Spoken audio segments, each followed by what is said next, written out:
नमस्कार मित्रांनो, स्वागत आहे आपले DK मराठी या मराठी यूट्यूब चॅनलमध्ये। मित्रांनो, व्हिडिओचा थंबनेल तुम्ही पाहिलाच असेल। तर आज आपण GST या विषयावरती म्हणजेच एक देश एक कर प्रणाली या विषयावरती माहिती घेणार आहे। या व्हिडिओमध्ये आपण GSTचा लॉंग फॉर्म, त्याची उद्दिष्टे, त्याचे प्रकार, CGST काय असते, SGST काय असते, UGST काय असते, TGST काय असते याविषयी पूर्ण माहिती घेणार आहोत मित्रांनो। तर व्हिडिओ पूर्ण पाहायला विसरू नका मित्रांनो। चला तर मग वेळ न घालवता व्हिडिओला सुरुवात करूया। GSTचा लॉंग फॉर्म मित्रांनो असा आहे, गुड्स अँड सर्व्हिस टॅक्स, म्हणजे गुड्स आणि सर्व्हिसवर लागणारा एकच कर प्रणाली आहे।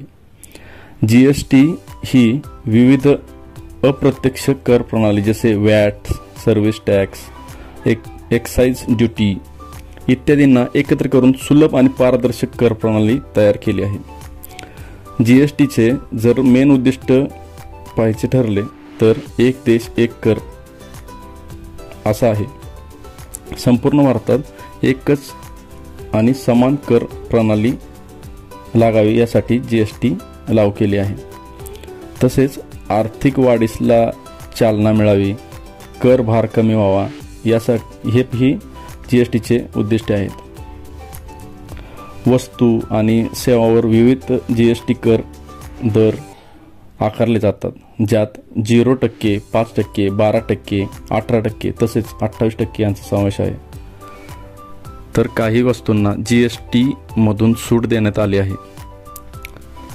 चला आता पुढे GSTचे टाईप काय काय आहेत ते पाहूया मित्रांनो। GSTचे प्रमुख 4 टाईप आहेत, CGST, SGST,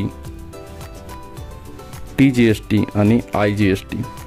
आता त्यातील पहिला प्रकार असा आहे CGST।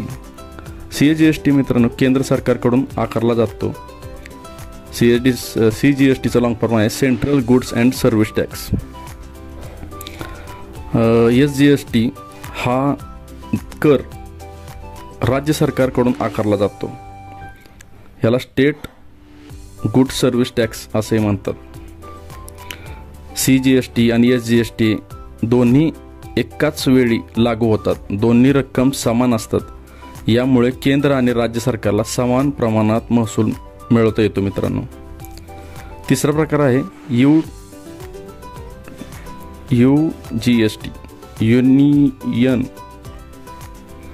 Territory goods and service tax.